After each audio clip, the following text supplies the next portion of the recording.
Have you ever had one of those moments, where something happens and it just feels wrong or maybe deeply unfair? Oh, definitely. Like someone does something completely baffling. Exactly. And then maybe weeks, months, or even years later, suddenly it clicks. Yeah, that light bulb moment where you finally see the bigger picture. Right. You realize there was this hidden context, maybe a purpose you just couldn't see at the time. Mm-hmm. And that your first snap judgment was, well, way off base, incomplete. Totally incomplete. Well, that fascinating feeling, that delayed understanding, that's exactly what we're getting into today. Sounds intriguing. Yeah, we're doing a deep dive into a really classic, thought-provoking story. It's called The Angel's Journey. Things aren't what they seem. Ah, I know the one. Short, but it packs a punch. It really does. And our mission, basically, is to unpack the wisdom in it, especially the lessons about, perspective. And how reality often has these hidden layers. Exactly. How our first judgments, our immediate takes often miss, well, almost everything that matters. It's a great little narrative for that. It Hmm. follows these two angels traveling, right? And their encounters really mess with your assumptions. They absolutely do. Sets you up for some real surprises. Mm-hmm. Makes you rethink how you look at things. Okay, so let's dive in. The story kicks off with these two angels, travelers needing a place to stay for the night. Right? And they arrive at this house, owned by a really wealthy family, like seriously affluent. So you'd think, okay, maybe some decent hospitality here. You would think, but no, the complete opposite. This family is just cold, unwelcoming. Yeah, not great hosts. Not at all. They refuse to let the angels stay in any of the main parts of the house. Instead, they tell them, you can sleep in the basement. Wow. A cold basement. A cold, damp, pretty miserable basement. Charming. So they're down there settling in. Yeah, and the older angel, the wiser one, notices this hole in the basement wall, just a crack, maybe. Okay. And here's the first sort of weird twist. The older angel just fixes it, seals it up, doesn't say why. Just like that. No explanation. Nope.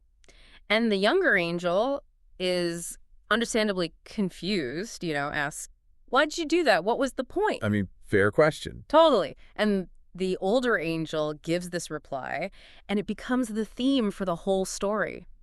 Things aren't what they seem. Ah, there it is. That central line. That's the one. It just hangs there, making you think, okay, what is going on here? It really does. It's like a direct challenge, isn't it, Yeah. to our habit of judging based only on what we see right in front of us. Mm-hmm. Sets the stage perfectly for what comes next. Right. It makes you question everything from the start. So fast forward. The very next night, they need lodging again. Okay. This time they find a completely different situation. A man and his wife.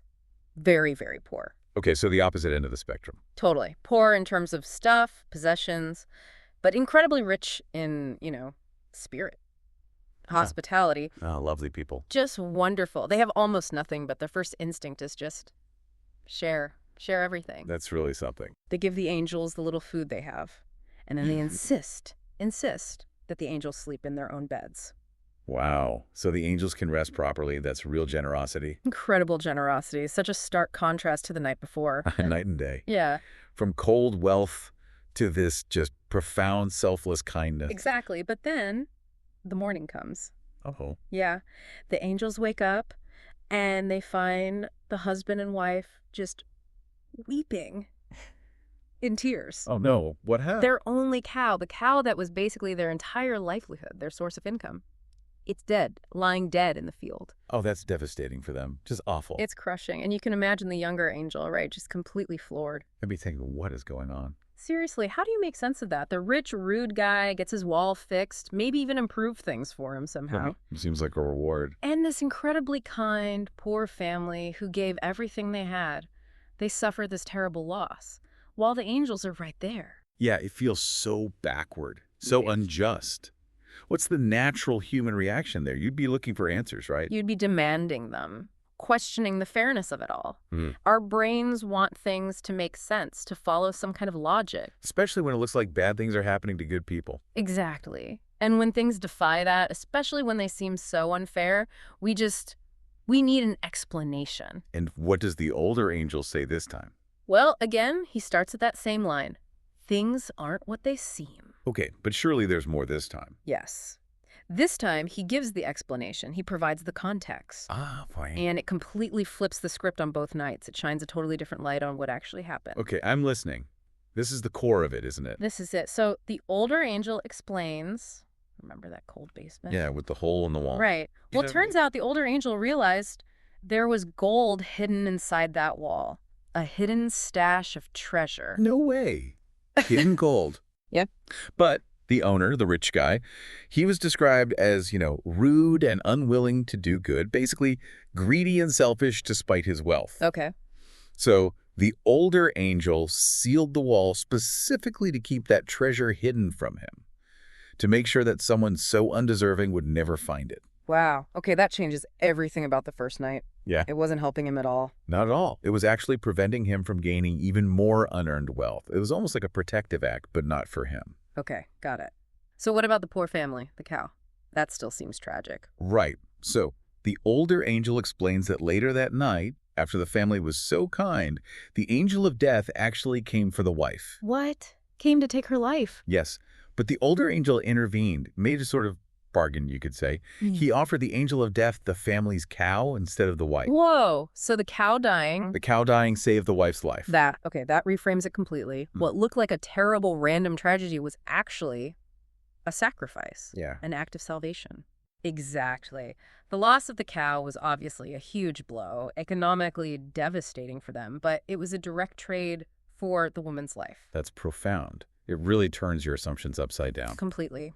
So when you step back from the story itself, what's the big takeaway here for us? Well, the main message from the angel's journey just screams out, doesn't it? Yeah. Appearances are incredibly deceiving. Incredibly. What we see on the surface, our immediate take, it's often just a tiny fraction of a much bigger, maybe unseen reality. There's often a hidden purpose or a whole web of causes and effects we just don't perceive initially. Yeah, those actions by the older angel, fixing the wall, letting the cow die, they seem totally baffling, maybe even unfair at first glance. Right.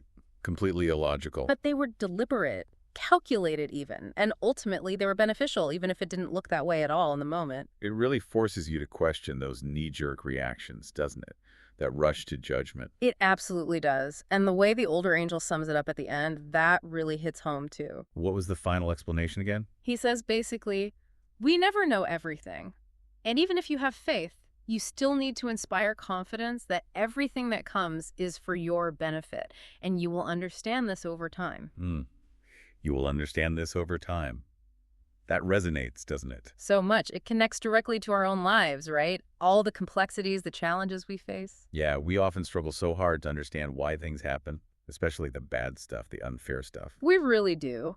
But the story suggests pretty powerfully that real understanding, true clarity, it often only comes later, with hindsight. When you can finally see more of the story, how things actually played out. Right. It's like we need to cultivate a kind of patience with judgment, a willingness to trust that things are unfolding, even if we can't see the logic right now. Even when it seems counterintuitive or even negative, Right. trusting the process. Exactly.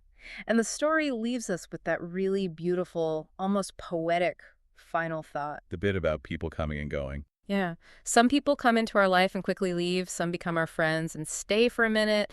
Yesterday it is history. Tomorrow it is a mystery. Today, it just kind of leaves it hanging there. It does. It makes you think about the power of right now, the present moment, and also the kind of trust you need to navigate life's mysteries. Especially when things look bleak or outcomes aren't immediately obvious. So the final question for you listening is maybe, what does it really mean for you to live knowing that things might not be what they seem on the surface? Yeah. How do you operate in the world holding on to that possibility that the biggest lessons, the deepest truth might be hidden right in front of you, just waiting for time to reveal them?